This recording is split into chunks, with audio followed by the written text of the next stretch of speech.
Hi ಎಲ್ರಿಗೂ ನಮಸ್ಕಾರ.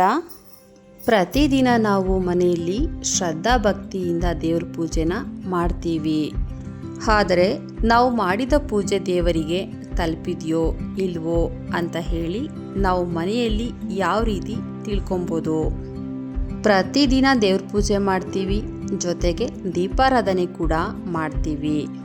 ಕೆಲವರು ಒಂದು ಕಾಮಾಕ್ಷಿ ದೀಪ ಹಚ್ಚುತ್ತಾರೆ, ಕೆಲವರು 2 ಜೋಡಿ ದೀಪನ ಹಚ್ಚುತ್ತಾರೆ, ಇನ್ನು ಕೆಲವರು ಒಂದು ಕಾಮಾಕ್ಷಿ ದೀಪ ಜೊತೆಗೆ 2 ಜೋಡಿ ದೀಪಗಳನ್ನ ಹಚ್ಚುತ್ತಾರೆ. ಈ ರೀತಿ ದೀಪಗಳನ್ನು ಹಚ್ಚುವಾಗ ಕೆಲವೊಮ್ಮೆ ದೀಪಗಳಲ್ಲಿ ಹೂ ಕಾಣಿಸಿಕೊಂಡರೆ, ಅಂದರೆ ನಾವು ದೀಪ ಹಚ್ಚಿದಾಗ ದೀಪದ ಬತ್ತಿ ಚೆನ್ನಾಗಿ ಉರಿದು ಬತ್ತಿಯ ತುದಿಯಲ್ಲಿ ಹೂವಿನ ಆಕಾರದಲ್ಲಿ ಕಾಣಿಸಿಕೊಳ್ಳುತ್ತೆ. ಈ ರೀತಿಯ ಹೂ ಹೆಚ್ಚಾಗಿ ಕಾಮಾಕ್ಷಿ ದೀಪದಲ್ಲಿ ಕಾಣಿಸುತ್ತೆ, ಉಪ್ಪಿನ ದೀಪದಲ್ಲೂ ಕೂಡ ಕಾಣಿಸುತ್ತೆ. ಭಕ್ತಿಯಿಂದ ದೀಪಾರಾಧನೆ ಮಾಡಿದರೆ ಎಲ್ಲ ತರಹದ ದೀಪಗಳಲ್ಲೂ ಹೂ ಕಾಣಿಸುತ್ತೆ.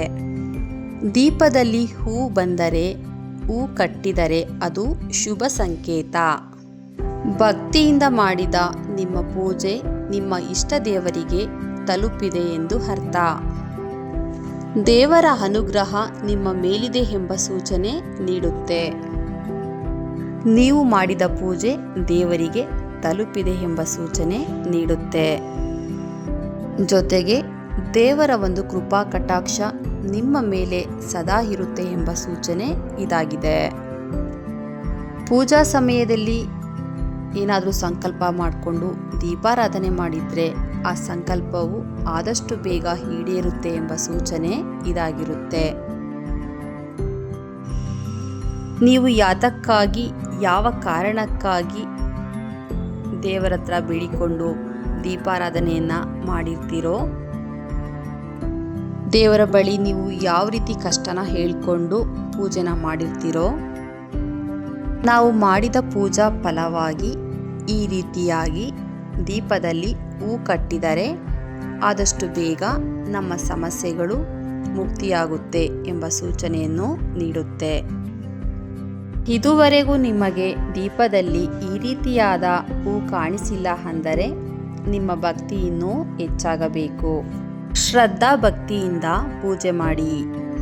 ಪೂಜೆ ಮುಗಿದ ಮೇಲೆ ದೇವರ ಧ್ಯಾನವನ್ನು ಮಾಡಬೇಕು ಮತ್ತು ದೇವರ ಸ್ತೋತ್ರಗಳನ್ನ ಪಠಿಸಬೇಕು, ಮಂತ್ರಗಳನ್ನ ಹೇಳಿಕೊಂಡು ಪೂಜೆನ ಮಾಡಬೇಕು.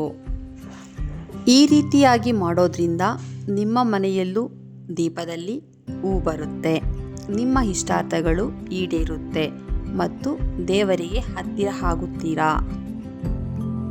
ನೋಡಿದ್ರಲ್ಲ ಫ್ರೆಂಡ್ಸ್, ದೇವರ ದೀಪದಲ್ಲಿ ಹೂ ಕಟ್ಟಿದ್ರೆ ಏನು ಸೂಚನೆ ಅಂತ. ಈ ರೀತಿಯಾಗಿ ಭಕ್ತಿಪೂರ್ವಕವಾಗಿ ಪೂಜೆಯನ್ನು ಮಾಡಿ ದೇವರಿಗೆ ಹತ್ತಿರ ಆಗಿ ನಿಮ್ಮ ಇಷ್ಟಾರ್ಥಗಳು ಆದಷ್ಟು ಬೇಗ ಈಡೇರಲಿ. ಈ ರೀತಿಯ ಮಾಹಿತಿಗಾಗಿ ತಪ್ಪದೆ ನಮ್ಮ ಚಾನಲನ್ನು ಸಬ್ಸ್ಕ್ರೈಬ್ ಮಾಡಿಕೊಳ್ಳಿ.